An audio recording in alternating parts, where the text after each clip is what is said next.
Alrededor de 1872, en la ciudad de Puerto Príncipe, Haití, en una logia masónica de esta ciudad, un intelectual puertorriqueño dio el siguiente discurso. Unámonos, amémonos, formemos todos un solo pueblo, un pueblo de verdaderos masones, y entonces podremos elevar un templo sobre bases tan sólidas que todas las fuerzas de la raza sajona y de la española reunida no podrán sacudirlo. Templo que dedicaremos a la independencia y en cuyo frontispicio grabaremos esta inscripción imperecedera como la patria: las Antillas para los antillanos. Esta es la historia de un sueño de varios intelectuales, próceres y guerreros dominicanos, cubanos, puertorriqueños y haitianos, de una resistencia contra el imperialismo, de la fraternidad entre pueblos y de la visión de un Caribe libre y unido bajo ideales masones. Y todo comenzó con una idea interesante de Gregorio Luperón: la Unión Dominico-Haitiana, aunque no como quizás piensas. Para entender todo esto, primero veamos cómo fue la situación en el Caribe en la década de 1860. El Caribe se encontraba en un estado de efervescencia política, social y racial. Podríamos decir que estaba influenciado por dos ideologías principales: la que enseñaba que tener esclavos era bueno y necesario, y la que decía que la esclavitud era algo malo y debía ser erradicado. Aunque fue una cuestión de muchos países en el Caribe, destacan dos que habían erradicado la esclavitud tempranamente: Haití y la República Dominicana. Y estos dos estaban inspirando al resto del Caribe a querer independizarse también.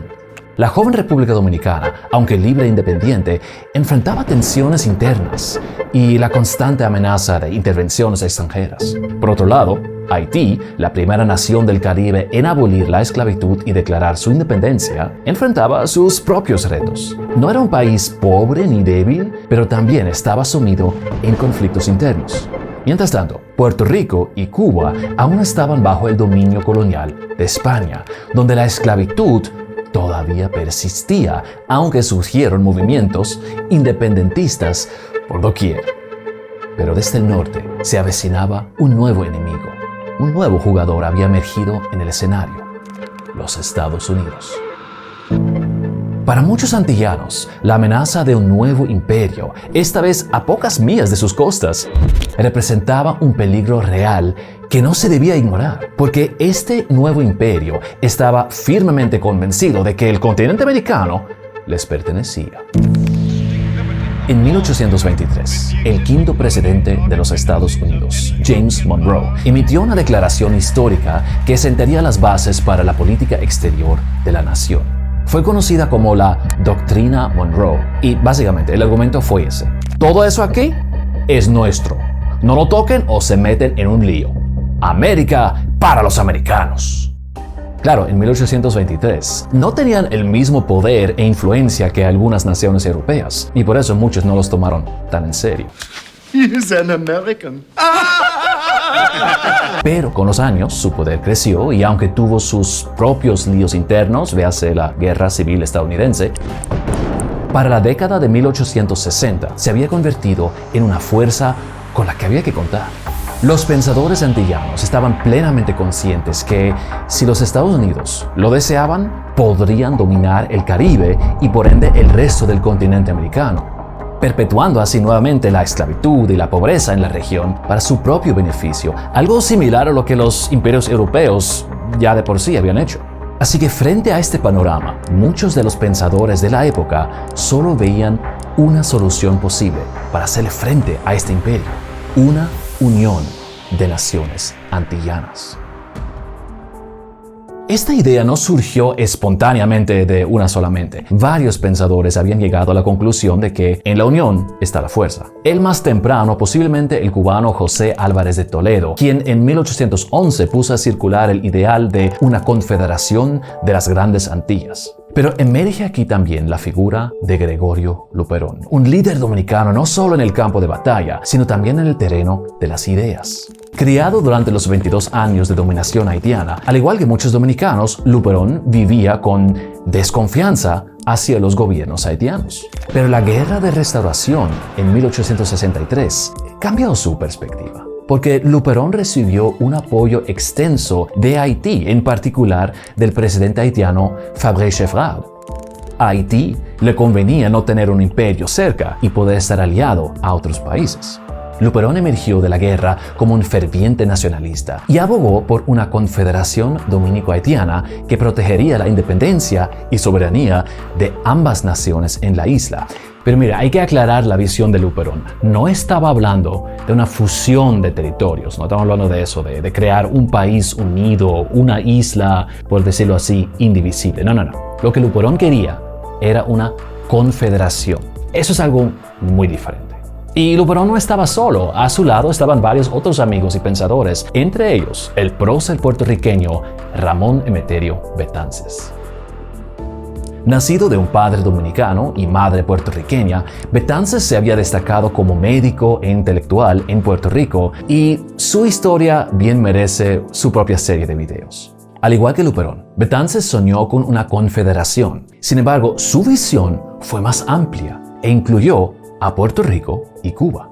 Pero ni Luperón ni Betances fueron los únicos en pensar y soñar con una unión antillana. Eugenio María de Hostos de Puerto Rico, Anteno Fermín de Haití, José Martí de Cuba y muchos otros formaron la base intelectual y política del antillanismo. Ellos se correspondían entre sí y se reunieron bajo el nombre de la Sociedad de Unidad Latinoamericana en lugares como San Tomás y Puerto Plata. Planearon todos los detalles, con cada prócer aportando su granito de arena, pero de todos, Betances emergió como el predicador más ferviente de esta Unión Caribeña, o Confederación Antillana, como llegó a ser conocida, y la idea de una confederación fue parte integral de su misión de liberar a Puerto Rico de la esclavitud.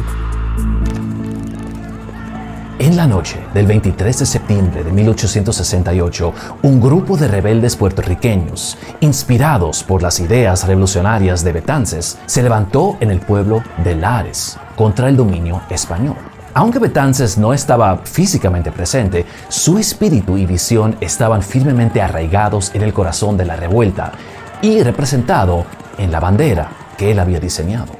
Betances aparentemente se inspiró en la bandera trinitaria del dominicano Juan Pablo Duarte, la cual a su vez estaba inspirada en la bandera haitiana. Duarte había incluido una cruz blanca y Betances añadió una estrella a la suya. En cambio, todas estas banderas se originan de la tricolor francesa, que era un símbolo del republicanismo y resistencia contra las monarquías y potencias coloniales.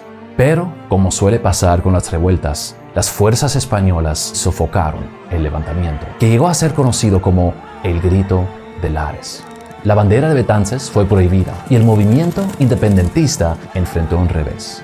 Pero Betances no permitió que ni la idea de una independencia puertorriqueña ni la bandera murieran. Reutilizó la bandera revolucionaria de Lares para la Confederación y es la bandera más asociada con la idea hasta hoy, además de ser la primera bandera de un Puerto Rico libre.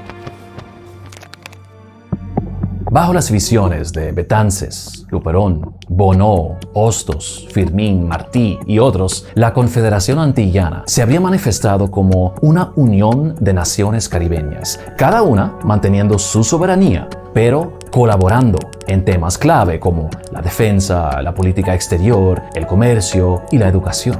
Betances imaginó a la República Dominicana como el centro de esta unión, con un cuerpo central desde donde delegados de las otras naciones se unen en una clase de congreso para debatir y decidir el mejor curso para la unión. No al extremo como la Federación Estadounidense, pero más como una clase de la Unión Europea versión light. La idea fue más como una hermandad de países, una fraternidad, y eso no fue casualidad. Luperón, Betances, Martí y otros no eran simplemente amigos, eran hermanos en el camino de la luz. Eran masones. La invención de la imprenta llevó a que más personas se volvieran alfabetas y comenzaran a cuestionar a las grandes potencias de la época, como las monarquías y especialmente la Iglesia. Por ejemplo, una vez que las personas pudieron leer la Biblia en su propio idioma, muchos se dieron cuenta de que las enseñanzas de la Iglesia y las de la Biblia eran muy diferentes, lo que causó dudas en el derecho de autoridad de la Iglesia. Muchos por tal rechazaron la Iglesia y la monarquía y comenzaron a pensar en alternativas gubernamentales y filosóficas. Esta era conocida como la Era de la Ilustración y dio lugar a brillantes pensadores como Voltaire, Locke, Rousseau y Kant, quienes defendieron la razón, los derechos individuales y la investigación científica sobre la autoridad tradicional y la superstición. Y claro, es natural para el ser humano reflexivo querer juntarse con personas de un mismo pensar. Y así emergieron las fraternidades y clubes sociales, particularmente entre estudiantes que, con el ímpetu de la juventud, no solo buscaban discutir ideas, sino también actuar y provocar cambios, buscando maneras de mejorar el mundo fatal que estaban heredando de sus padres. Imagínatelo. Junta a unos jóvenes descontentos, añade desconfianza a los gobiernos y la iglesia, también un poco de alcohol, y el resultado fueron revoluciones, como la americana y la francesa. Entre estos grupos, los masones se destacaron por ser la fraternidad más antigua de todas. Sí, cuando escuchamos la palabra masones, tendemos a asociarla con la idea de conspiraciones secretas, pero realmente los masones son la organización secreta menos secreta. En esencia, son simplemente una organización fraternal, un club social. Su principal objetivo es promover valores morales, éticos y el desarrollo personal de sus miembros a través de rituales y símbolos. Y es esa parte que le parece sospechosa a algunos. Pero son simplemente un producto de la era de la Ilustración, de un deseo de personas pensadoras de mejorar el mundo. Mira, si quieres entender a los masones y sus enseñanzas, mira los valores y enseñanzas de Juan Pablo Duarte y los Trinitarios, Ramón Emeterio Betances, Gregorio Luperón, José Martí, Simón Bolívar, todos conocidos por sus personalidades generosas, intelectuales y honestas, y todos eran masones. Pero es importante destacar que la masonería es una fraternidad antigua y diversa que no tiene una autoridad central única que, controle todas las logias o dicte un plan maestro. En cambio, hay muchas jurisdicciones y obediencias masónicas en todo el mundo, cada una con sus propias prácticas, rituales y reglas. Por ejemplo, hay masones cristianos y hay masones musulmanes y hay masones que no permiten mujeres como miembros y hay masones que sí las permiten y hay masones que son solamente mujeres, etcétera, etcétera. Pero basta decir que la idea del antillanismo fue sin dudas una idea inspirada por los conceptos masónicos de hermandad y unidad. No se trataba necesariamente de una conspiración masónica para unificar los países, pero la masonería, con sus ideales de fraternidad, igualdad y libertad, proporcionó un marco ético y moral que resonó con aquellos que buscaban justicia, autonomía y colaboración regional. Los masones, a través de sus logias y encuentros, crearon redes de comunicación y apoyo mutuo que trascendieron fronteras nacionales y así facilitaron el intercambio de ideas y proporcionaron un espacio seguro para la discusión y planificación de acciones revolucionarias. Por ejemplo, la visión de Betances de una confederación antillana no fue simplemente el producto de su afiliación masónica. Sin embargo, es innegable que la camaradería y solidaridad que encontró dentro de la masonería reforzaron su compromiso con el antillanismo, como se puede inferir de su discurso sobre una confederación antillana, pronunciada frente a una logia masónica en Haití, utilizando la expresión «las Antillas para los antillanos» para contrarrestar el «América para los americanos». Ok, entonces si todos estaban tan ansiosos por ver una confederación antillana hacerse realidad, ¿qué pasó?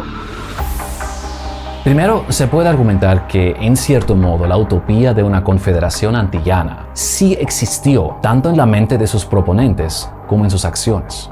Los escritos de figuras como Betances, Martí y Hostos dejan claro que para ellos la Confederación era una realidad tangible y lo demostraron con su apoyo mutuo en todas sus luchas por las libertades. Sin embargo, la Confederación enfrentó múltiples obstáculos. Un factor crucial fue la falta de consenso sobre los términos de la Confederación, porque cada país tenía sus propias prioridades y preocupaciones. Además, la desconfianza histórica entre algunas naciones, como la existente entre República Dominicana y Haití, realmente complicó llegar a un acuerdo mutuo. Pero lo que le dio el golpe final al antillanismo fue cuando los peores temores de los proponentes se materializaron de manera desgarradora con la Guerra Hispanoamericana. Estados Unidos buscaba expandir su influencia en la región y no veía con buenos ojos la formación de una entidad caribeña unificada que pudiera desafiar su dominio. Se apoderaron de Cuba y Puerto Rico e invadieron Haití y la República Dominicana. Todo lo que Luperón, Betances, Hostos, Martí y otros temían se cumplió. Todos perdieron su independencia y libertad. Y algunos historiadores opinan que es por eso que la pobreza prevaleció durante tantos años en todas estas naciones. Pero el sueño de una confederación antillana nunca desapareció. La idea de una unión caribeña ha resurgido en diversas formas. La Federación de las Indias Occidentales fue un intento fallido de crear una entidad política unificada entre las colonias caribeñas británicas.